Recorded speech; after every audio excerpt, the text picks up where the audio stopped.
Olá, pessoal! Vamos dar início a uma série de aulas de biologia, tá? Do módulo de citologia para o concurso de vocês.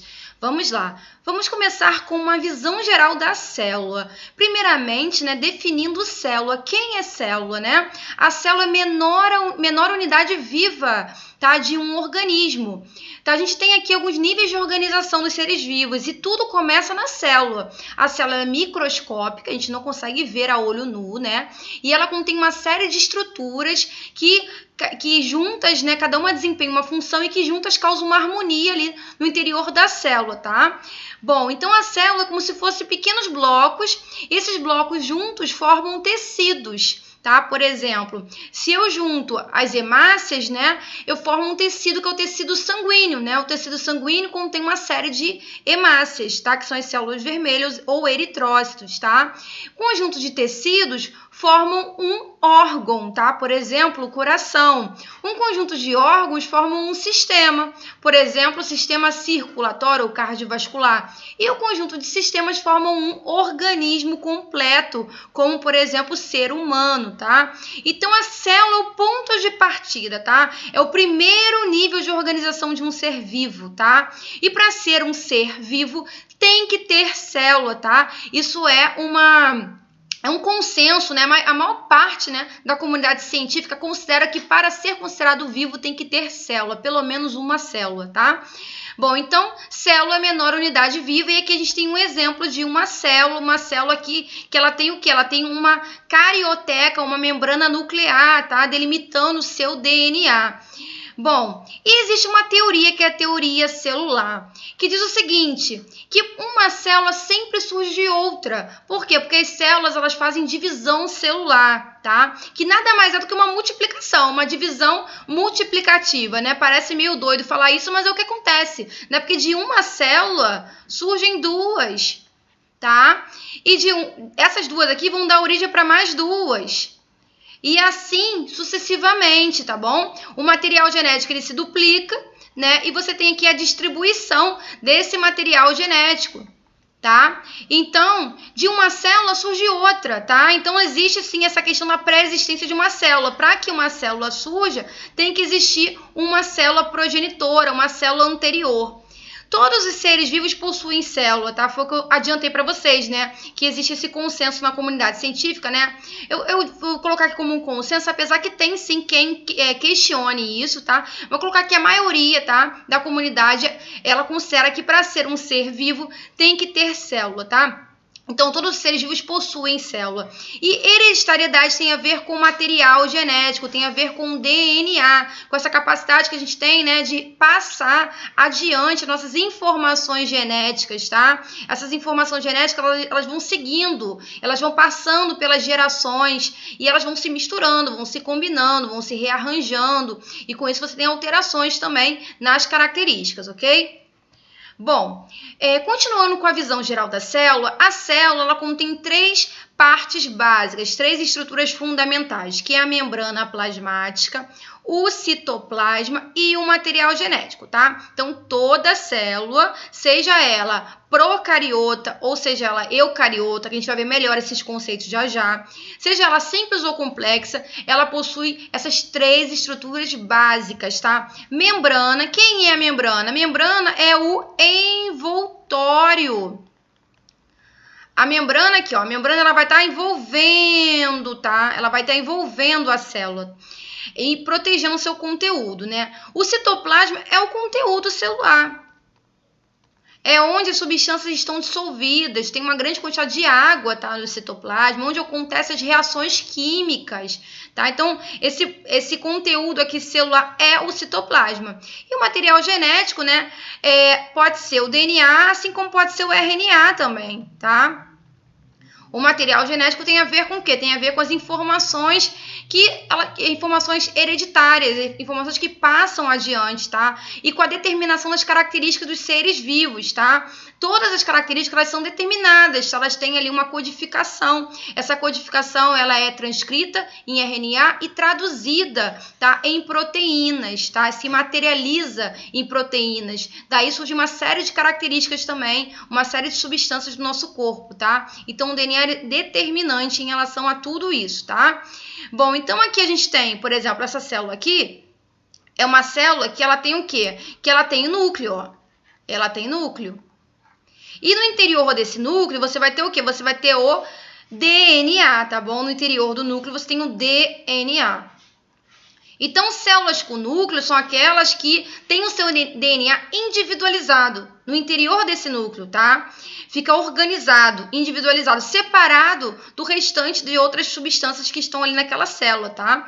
Então, esse núcleo também é chamado de membrana nuclear ou de carioteca, beleza, pessoal? Essa célula, ela tem núcleo e ela tem uma série de estruturas que desempenham funções específicas, tá? No interior da célula. Estruturas essas chamadas de organelas, como, por exemplo, o centríolo, como o ribossomo, o retículo endoplasmático liso e rugoso, tá? A mitocôndria. E também aquelas estruturas básicas que eu já citei para vocês. O citoplasma, né? Que é o conteúdo propriamente dito, né? Esse conteúdo aqui, onde as organelas estão, né, mergulhadas. A membrana celular, tá? A membrana celular, que é a membrana plasmática, tanto faz e são sinônimos, tá? Então, a membrana celular está aqui envolvendo, né? Envolvendo a célula, protegendo o meio intra do meio extracelular, né? Separando o meio intra do meio extracelular, tá? E tem essas organelas que eu circulei aqui, que ficam mergulhadas no citoplasma. Bom, que célula é essa? Essa célula, ela é maior, ela é mais complexa, tá? Ela está presente na maioria dos seres vivos. Ela chama-se célula eucariótica, tá? Célula eucariótica. Quem tem essa célula? São os seres eucariotos. Quem são os eucariotos? Por exemplo, né? Os protozoários, tá? As algas, os fungos, os animais, os vegetais, tá bom? Agora, quem são os seres procariotos? Procariotos são aqueles seres mais simples, dotados de uma célula procariótica, que é essa célula aqui, ó. Célula procariótica. Essa célula, ela é muito mais simples em comparação, né, à eucariótica, tá? Essa célula, ela não tem membrana nuclear, não tem carioteca, portanto, seu DNA fica o quê, ó? Espalhado no citoplasma ou no citosol, tá? Então, fica formando essa estrutura chamada de nucleóide, tá? O DNA ele fica espalhado. Isso aqui é uma bactéria. A bactéria é procariota, é um ser mais primitivo, né? Então, tem essa célula mais simples, menor, mais simples e que não contém ali uma série de estruturas, né? O DNA fica espalhado no citoplasma, nessa região chamada nucleóide, né? Você tem aí, como organela, você tem basicamente aqui os ribossomos, que são esses grãozinhos, tá? Os ribossomos, porque eles são estruturas básicas de qualquer célula. Eles sintetizam as proteínas, então tem que ter, né? Mas não tem. O restante das organelas que tem na célula eucariótica não tem na procariótica, tá? Por exemplo, não tem mitocôndria, não tem retículo endoplasmático, não tem complexo golgiense, não tem nada disso, tá? Tem apenas os ribossomos. O DNA fica espalhado no citoplasma, porque não tem núcleo. Essa é a principal diferença entre uma e outra. A procariótica não tem núcleo e a eucariótica tem, beleza? Além disso, aqui essa bactéria é unicelular, tem uma única célula, essa única célula é procariótica. Além disso, você tem aqui o ribossomo, tem o citoplasma, que é uma estrutura fundamental para toda a célula. Você tem a parede celular, tem a membrana e tem a parede, ó, membrana e parede celular. Então, a parede celular é um reforço adicional, tá? Que a bactéria possui, até porque ela é formada por uma única célula. A célula é ela por completo, então aquele conteúdo é de extrema importância que ele seja protegido. Por isso existe essa proteção adicional, essa proteção extra. Além da membrana, existe a parede celular. celular, beleza? E além da membrana e da parede, ainda tem a cápsula, tá? Protegendo, dando esse reforço para esse conteúdo aqui, que é a única célula, né? É o organismo inteiro, como se fosse um organismo inteiro, né? A bactéria ali por completo. Tem o flagelo, que tem a ver com motilidade, tá? Com movimento, beleza? E tem essas fímbrias, são esses cílios que tem a ver com a questão da reprodução da bactéria. Ok, pessoal? Então, a bactéria, ela é formada por uma única célula, essa célula é procariótica. Já a célula eucariótica, ela é maior, mais complexa, tem núcleo e uma série de organelas que atuam com funções específicas na célula, tá? Seguindo aqui, existem diferenças entre a célula eucariota animal da célula eucariota vegetal. Ambas são eucariotas, ou seja, ambas possuem o quê? Núcleo. Ambas possuem o quê? Uma série de organelas, tá? Essa célula eucariota, ela é o quê? Ela é maior, ela é mais complexa, isso em comparação à procariota, né? No entanto, existe uma diferença entre a célula animal e a vegetal, beleza? Bom, por exemplo, é uma questão de lógica, tá bom, pessoal? Vamos usar um raciocínio lógico aqui. O vegetal, né, ele faz fotossíntese, produz o seu próprio alimento, a sua matéria orgânica através da energia do sol, não é isso? Através da água, né? Através do gás carbônico, né? Produz ali, sintetiza seu próprio alimento, libera oxigênio, libera também água, né? Bom, a fotossíntese acontece no interior de uma organela chamada cloroplasto, beleza? Bom, então faz sentido que o vegetal tenha cloroplasto, já que ele faz fotossíntese. Agora, faz sentido que o animal tenha cloroplasto? Não, né? Porque o animal não faz fotossíntese, ele não é autotrófico, né? Ele não produz o seu próprio alimento, né? Ele nutre o alimento, tá? Ele faz a nutrição do alimento. Então, ele é heterotrófico, tá? Aqui citando alguns termos para vocês, tá? O autotrófico é aquele que produz o seu próprio alimento e o heterotrófico é aquele que não produz. Então, ele se alimenta, né? Ele nutre, faz a nutrição dele. Bom, então, a célula animal não tem cloroplasto, enquanto a vegetal tem, tá? E tem uma lógica, né, por trás disso.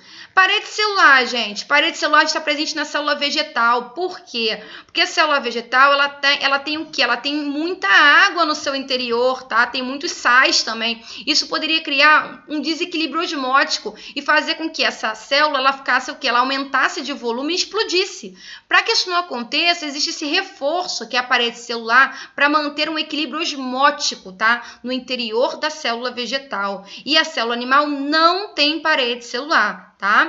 Bom, outra coisa, a célula animal, ela tem os centríolos, tá? São essas estruturinhas aqui, ó, tá? São esses tubos, são organelas que atuam na produção dos fusos mitóticos que atuam na divisão celular. Quando a célula se divide, né, o seu DNA, um DNA é puxado para um lado, outro é puxado para o outro. Quem puxa esse DNA, né, esses filamentos de um lado para o outro, são esses fusos, tá? Na divisão celular. E quem forma esses fusos são os centríolos, que é uma estrutura presente nas células animais, beleza? E não na célula vegetal, elas não estão presentes, tá? Bom, de resto, gente, assim, aqui a vegetal também tem um grande vacúolo, tá? Que acumula água, também pode acumular pigmentos, vai depender do tipo de vacúolo, tá? De resto, as estruturas são comuns, tá? Por exemplo, o núcleo as duas possuem, já que elas são eucariotas, né? Se elas são eucariotas, as duas possuem núcleo, beleza? Ambas possuem mitocôndria, que são essas estruturinhas aqui, ó, que atuam na respiração celular. Ambas possuem retículo endoplasmático rugoso, retículo endoplasmático liso, citoesqueleto, membrana, que é uma estrutura fundamental de todas as células, né, que envolve as células, tá? Então, todas elas, você tem aí estruturas em comum, beleza? Eu vou falar de cada organela dessa, tá bom, gente? Então, não se assuste, é muito nome, né? Muita informação. Então, eu vou falar de cada uma, eu fiz uma tabela que vai estar ajudando vocês aí também na questão da memorização. Mas vamos fazer uma questão aqui da FGV tá? Que diz o seguinte: no tocante à organização e às estruturas citológicas, ou seja, que tem relação com a citologia, com o estudo da célula, selecione a afirmativa correta. Todas as células possuem milhares de pequenas estruturas denominadas ribossomas ou ribossomos, onde ocorre a síntese de polissacarídeos e lipídios. É o seguinte, gente, os ribossomos são aqueles grãozinhos que estão presentes tanto nas células procariotas quanto nas eucariotas, beleza? Eles atuam na síntese de proteínas. O que é polissacarídeo? Polissacarídeo é um tipo de açúcar, tá? E o que é lipídio? É gordura. E o que eu falei para vocês? Que o ribossomo produz o quê? Proteína, beleza? Não é polissacarídeo nem lipídio. Então, tá errado aqui, ó. A membrana citoplasmática, né, ou membrana plasmática, é uma barreira permeável. Não é permeável, é semipermeável. O que isso significa dizer? Que nem tudo atravessa livremente a membrana plasmática. Ela faz uma triagem do que pode ou não, ela seleciona o que pode ou não entrar. Então, existe uma permeabilidade seletiva, ela é criteriosa, tá? Não é qualquer substância que entra e sai. E existe uma série de transportes que acontecem, tá? Em relação à membrana, que a gente vai ver adiante, tá? Mas aqui tá errado, porque ela é semipermeável, tá? Letra C. Flagelos são estruturas responsáveis pela motilidade celular. Sim, a gente viu, né? Os flagelos são como se fosse aquela cauda, né? Que tem a ver com mobilidade, sim. Estando também envolvidos no transporte de material genético? Não. Transporte de material genético, não. Tá? Não tem essa relação. O espermatozoide tem a ver com o quê? Tem a ver com motilidade da célula e não com transporte de material genético, tá? Então, não. Os endosporos bacterianos são estruturas altamente desidratadas e, devido a esta característica, são bastante resistentes ao calor seco ou úmido, requerendo para sua destruição condições muito drásticas de esterilização pelo calor.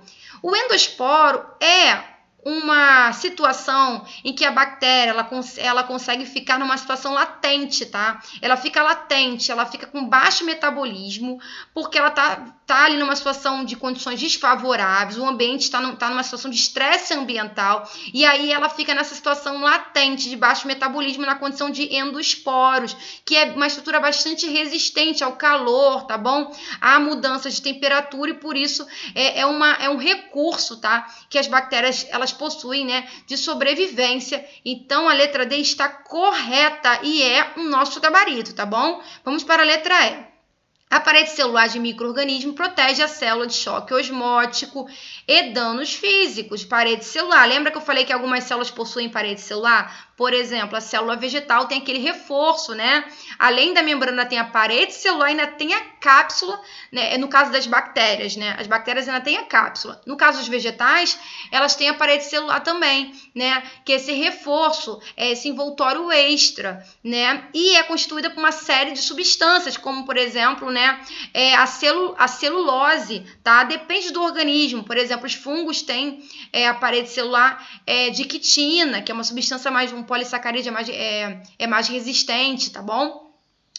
Então vai depender muito ali de cada ser, tá? Mas de um modo geral, assim, uma das principais substâncias da parede celular é a celulose, presente nas células vegetais, por exemplo, tá?